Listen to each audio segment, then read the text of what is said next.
There's a special kind of satisfaction when entitled HOA tyrants finally get what they deserve. Picture this.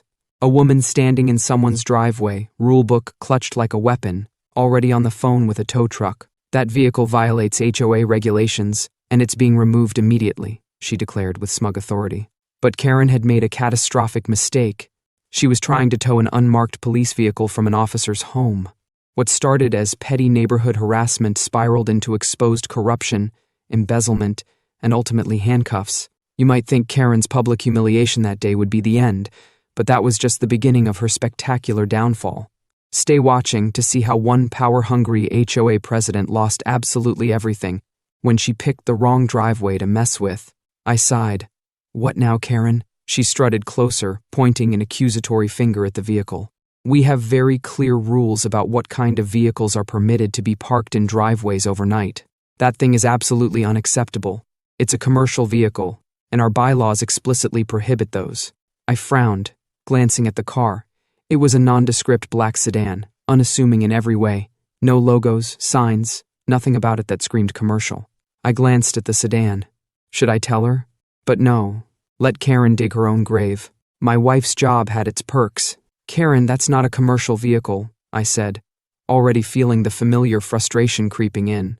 She scoffed, pulling a laminated booklet from her tote bag, because of course, Karen carried around a printed copy of the HOA rules like a sacred text. Vehicles used for business purposes are subject to immediate removal. I've already reported it to the board.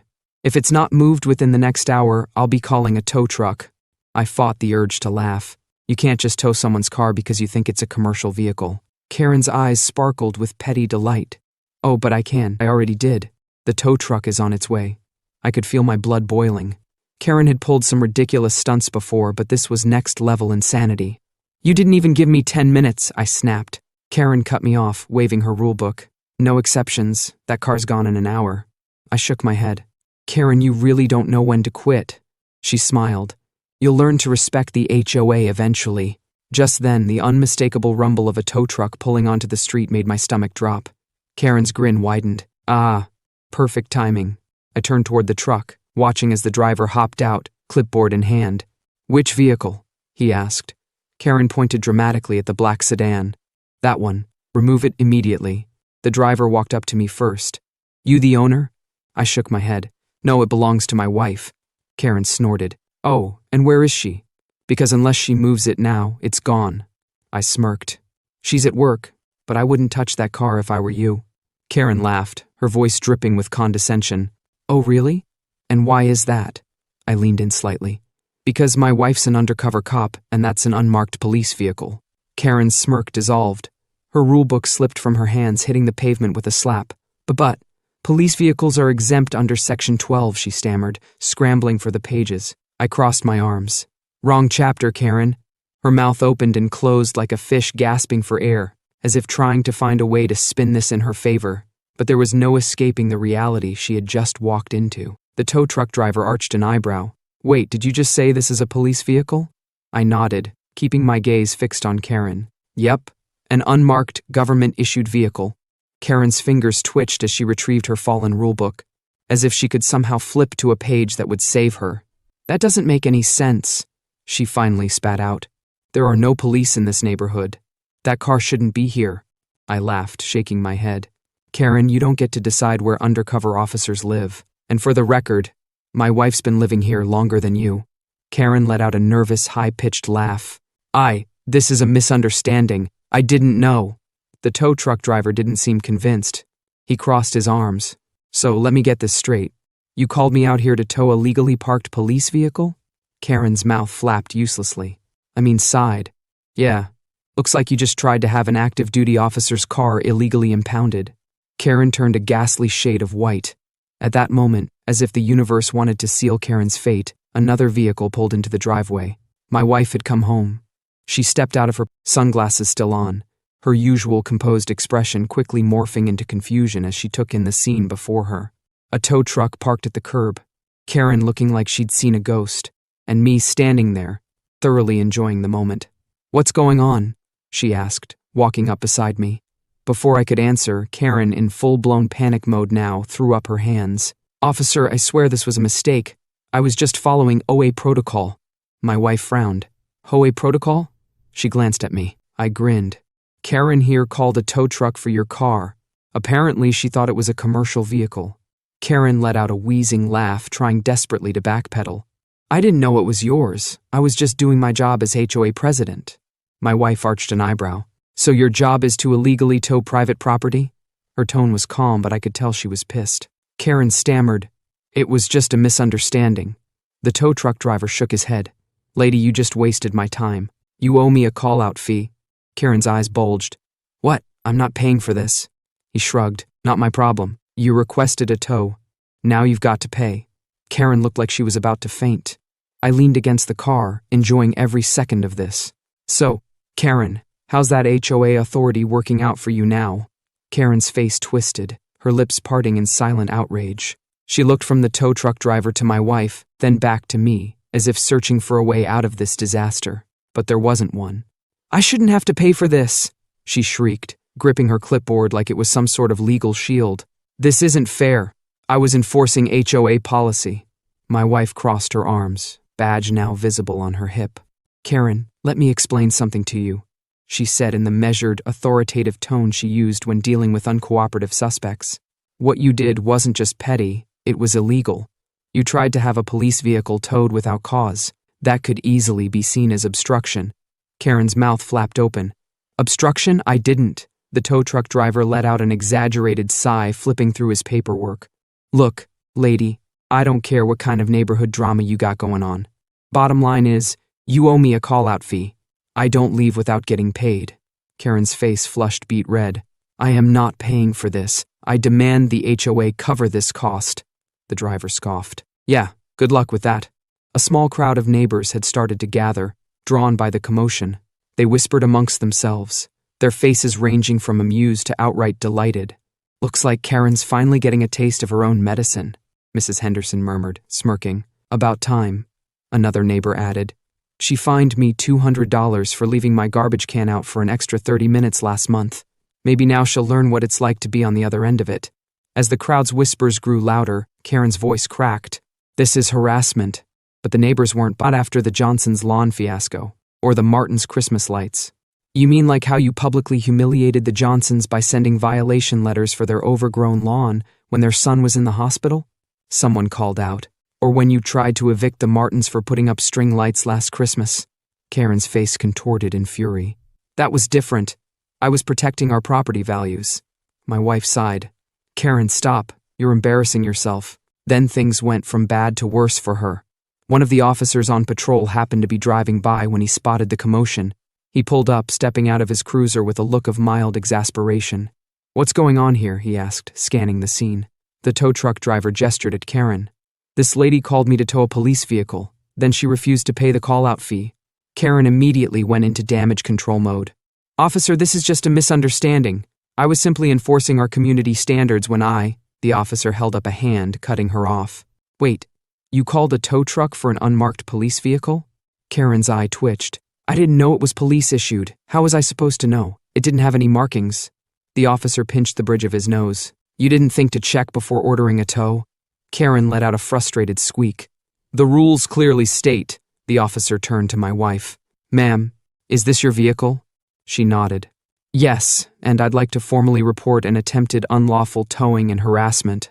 Karen visibly paled. No, please, there's no need for that. We can handle this internally. The officer pulled out his notepad. Sorry, but I got to file a report. Interfering with police property is a serious offense. Karen looked like she was going to be sick. As the officer began writing up the incident, the tow truck driver lost patience. All right, that's it, he grumbled. I'm done waiting. He turned to Karen. Either you pay me my fee or I'm filing in small claims. What's it going to be? Karen's expression twisted. She looked at the crowd, the officer, my wife, then finally at me. I raised an eyebrow. Well, Karen? For a moment I thought she might explode on the spot. Then, with a growl of pure humiliation, she dug into her purse and yanked out her credit card, practically throwing it at the tow truck driver. He swiped it. Thanks for your business. Karen snatched her card back, looking like she was about to burst into flames. By the time the officer finished taking statements, Karen had lost every last shred of dignity she had left. She stormed away from my driveway, avoiding eye contact with anyone. But as she reached the sidewalk, she turned back, her face twisted in venomous hatred. "You'll regret this," she hissed. I grinned.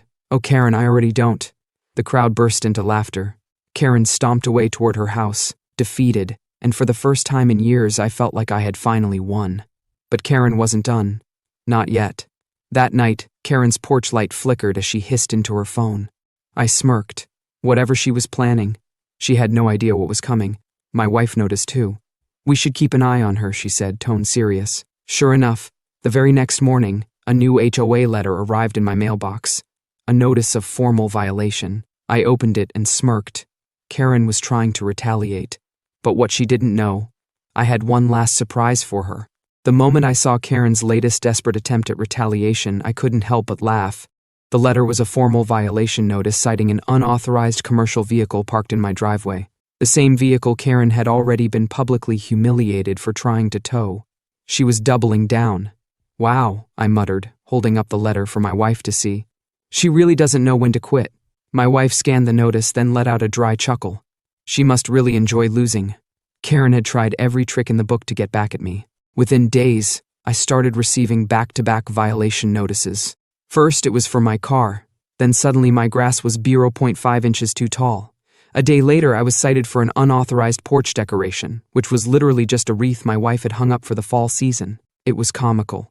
"She's throwing everything at the wall, hoping something sticks," my wife said, watching as I added the newest violation letter to the growing pile of nonsense on our kitchen counter. "She's desperate," I agreed. But she just made a huge mistake. Because what Karen had apparently forgotten was that she had already been warned by the city. Her actions were being watched now, and she had just handed me the last piece of evidence I needed to bury her. I gathered every single violation letter she had sent me, along with copies of my legal parking exemption from the city, and a report detailing her previous attempt to tow an unmarked police vehicle. Then I sent the whole package directly to the city's legal department. Within 24 hours, I got a response, and the news was even better than I expected.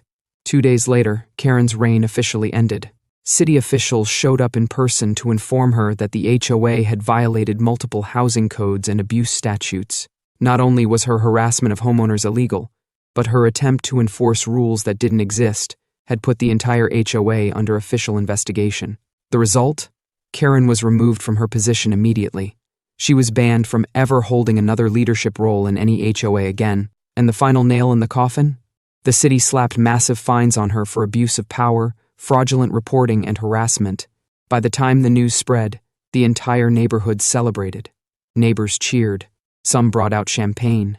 Someone even blasted music from their front yard, a clear middle finger to the noise complaints Karen had spent years issuing. Karen, meanwhile, was nowhere to be seen. But it wasn't over yet. Days after her removal, Karen was hit with more bad news. The city wasn't just fining her, they were filing criminal charges. Apparently, her fraudulent fines and misuse of HOA funds went deeper than anyone realized. A full audit revealed that she had been embezzling money for years, funneling HOA fees into a personal slush fund. It wasn't long before she was served official court documents. I happened to be outside when the officers arrived at her door. Karen opened it, still dressed in her usual pastel cardigan and pearls, but her face was pale as a ghost. I watched as they handed her the papers. Her hands shook. "This can't be happening." The officer's tone was firm. "You're being investigated for fraud, embezzlement, and financial misconduct. You have the right to seek legal counsel." Karen staggered back into her house, slamming the door shut. I couldn't stop grinning. A few weeks later, Karen was officially charged. Court documents detailed how she had skimmed thousands from the HOA over years. She had been billing fake expenses, pocketing the money, and even falsifying maintenance reports to justify her theft. The court froze her assets, seized bank accounts, and barred her from owning property in any HOA-run community again. The neighborhood was absolutely thrilled. At the next community meeting, we voted unanimously to disband the HOA altogether. Karen's once mighty reign was officially erased from existence. The day Karen was sentenced was the final victory. She stood before the judge, her once perfectly curated image shattered. The judge handed down a 3-year prison sentence for fraud and abuse of power, along with a permanent ban from holding any administrative position in any neighborhood association. When they led her out of the courtroom in cuffs, she refused to look at anyone. I watched from the back, arms crossed, feeling a deep, satisfied sense of closure. Karen had ruled this neighborhood with an iron fist for years, but in the end, she lost everything. A month later, the neighborhood was completely transformed. Without Karen's oppressive rules, people actually enjoyed living here again. Front yards were decorated however people pleased. Children rode their bikes without fear of excessive noise violations, and no one had to worry about petty fines. One evening, as I sat on my porch with my wife, watching the sunset, I felt something I hadn't in years: peace. Karen was gone, the HOA dissolved, and the neighborhood was finally free.